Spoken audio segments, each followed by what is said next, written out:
Saludos, pueblo de Ite. Hace ya 2 meses, varios personajes han estado visitando el pueblo de Ite, mejor dicho, sus alrededores. 2 de ellos, arqueólogos de profesión. Uno de ellos es Guillermo Andrés Flores Figueroa. Él ya tiene 2 meses acá en el pueblo, haciendo estudios e investigación arqueológica de los antepasados de Ite, ¿no? Buenas noches, Andrés. Hola, buenas noches. ¿Qué tal? ¿Nos puedes decir en qué ha consistido tu trabajo en estos 2 meses? Bueno, básicamente llegamos aquí mediante el proyecto de inventario turístico para Ite, hacer el catastro. Y eso significaba que teníamos que hacer una exploración en todo el distrito de Ite. Y es lo que hemos hecho desde el 3 de enero hasta el día de hoy. La investigación consistió en 2 partes. La primera de ellas, recorrer la parte baja del distrito, desde Quebrada de Icuy hasta Puerto Grau, donde termina, y luego fuimos hacia las partes altas, subiendo desde las quebradas y bajando hacia la línea de playa. ¿Cómo te ha ido en estos 2 meses? ¿El apoyo que has tenido? ¿Estás solo? ¿Para quién trabajas? Nosotros estamos dentro de un convenio que firmó la Municipalidad Distrital de Ite con GEA Desarrollo, una ONG que se encarga de todo lo que es patrimonio turístico, ¿no? Llegamos aquí al pueblo la primera vez para hacer una vista general del terreno el día 12 de diciembre del año pasado. Estuvimos 2 días y luego de ahí ya se elaboró el proyecto para que sea durante 2 meses, todo lo que era la investigación.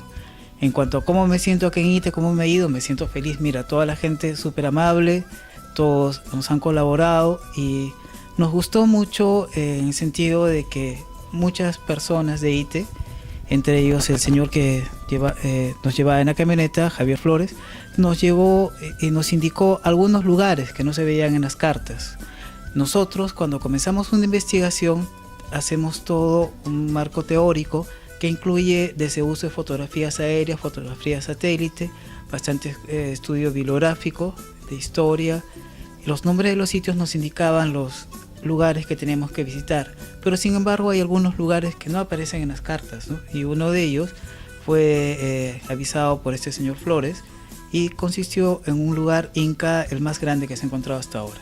Es solo un asentamiento y ocurre esto, mira, en el cerro que ayer lo visitamos, en la parte alta está la gente que denominamos del arcaico, es decir, la que no cambia sus formas de vida. Puede ser de hace 4.000, 3.000 años antes del presente, ¿ya? Hasta 1.000 años antes del presente. Y luego hay un periodo hay una parte que estuvo habitada por la gente gentilar, es decir, la gente de acá de esta zona y la gente de San Miguel que vivió un poco antes de los incas.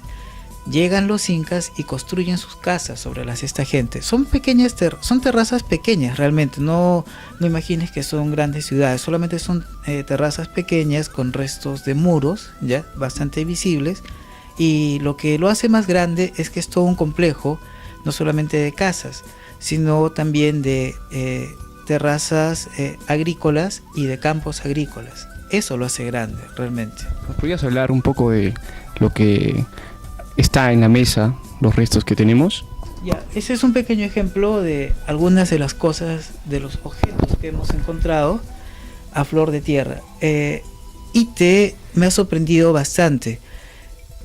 Parece ser que la población de la que estábamos hablando, bastante grande, va disminuyendo poco a poco. Disminuyendo, no sabemos exactamente el por qué, pero parece que tiene mucho que ver con la reducción de las fuentes de agua.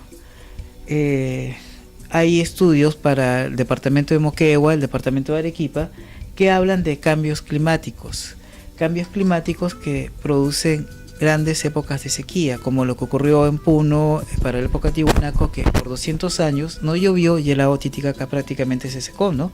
Esto afectó al parecer también estas zonas y eso es muy importante. La arqueología no se encarga de estudiar las cosas del pasado, ¿no?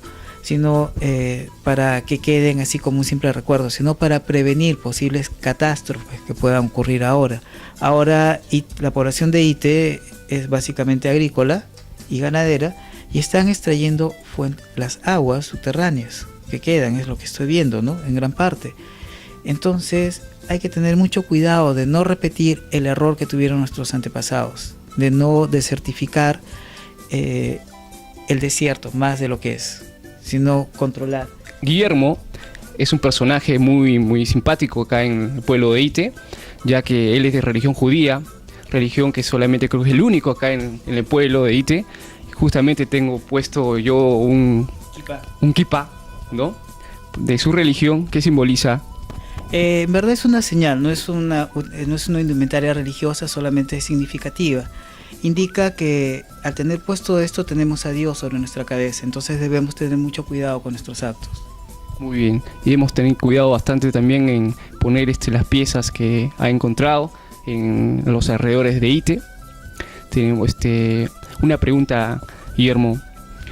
¿Nos puedes hablar un poco de los antepasados de Ite, la cultura de los alrededores de esta zona?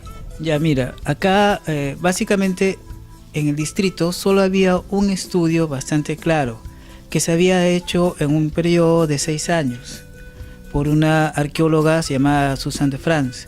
Ella trabajó solo un pequeño sector que se llama en Quebrada Tacahuay, en la zona de Quebrada Tacahuay, ella le puso Quebrada Tacahuay, pero es para la línea de playa. Mediante los estudios que ella hizo, logró descubrir que las gentes que vivieron aquí en Ite tenían una antigüedad de hasta 8.000 años, mediante el estudio del carbono 14. Esta gente que ella estudió en Quebrada Tacahuay tenían una economía de subsistencia primaria, es decir, lo que hacían era extraer los productos marinos. Al parecer no llegaban todo el tiempo, solamente en la época de florecimiento de lomas. Eso es lo que estudió Susan de France. Ahora, mediante los estudios que nosotros hemos hecho, hemos confirmado en parte que la población que llegaba a esta zona llegaba por oleadas y quedaban algunos meses. ¿No puedes especificar qué por oleada? Ya. Por oleadas, es decir, llegaban, hablemos así en términos más modernos, por estación. Llegaban en estación de verano y en estación de lomas. Llegaban desde las partes altas del departamento y se asentaban en las lomas, lo que conocemos ahora como lomas, y en las pampas. ¿Qué era lo que hacían? Extraían los productos marinos, extraían pescado y sobre todo conchas, las abrían, las secaban y luego se las llevaban hacia las partes altas. Con el paso del tiempo comenzaron a utilizar otros recursos. En Perú ocurre algo bastante especial, ¿no?, que ese es en toda la historia del Perú. Hay un gran desarrollo de la agricultura, pero al desarrollarse la agricultura, conocida como horticultura, no implicó que la gente se quedara a vivir en el lugar. Solo quedaban 2 o 3 personas cuidando las chacras y los demás iban hacia las partes altas y luego regresaban cuando ya era la época de cosecha. Los antiguos ojos de agua que se encontraban con bastante profusión en las quebradas ahora secas permitieron que la gente estuviera ahí e iniciaran los primeros centros de población.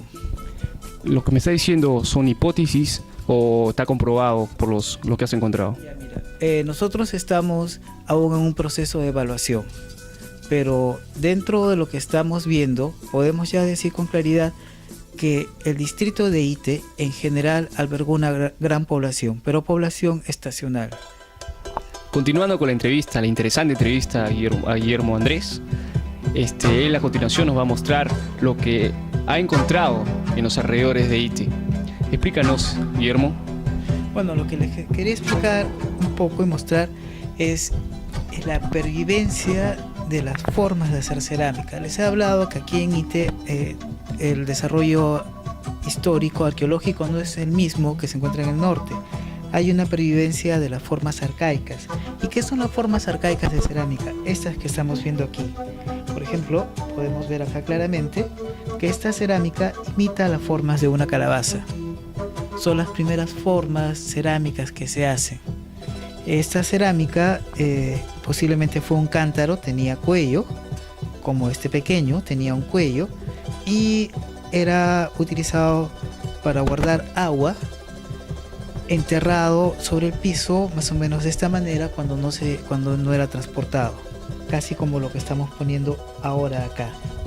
Las formas de decoración eran simples, eran incisas, es decir, sobre el barro fresco se hacían líneas. No tenemos estos ejemplos aquí, no lo hemos sacado a presentar, pero acá hay algo muy importante, otra forma de decoración.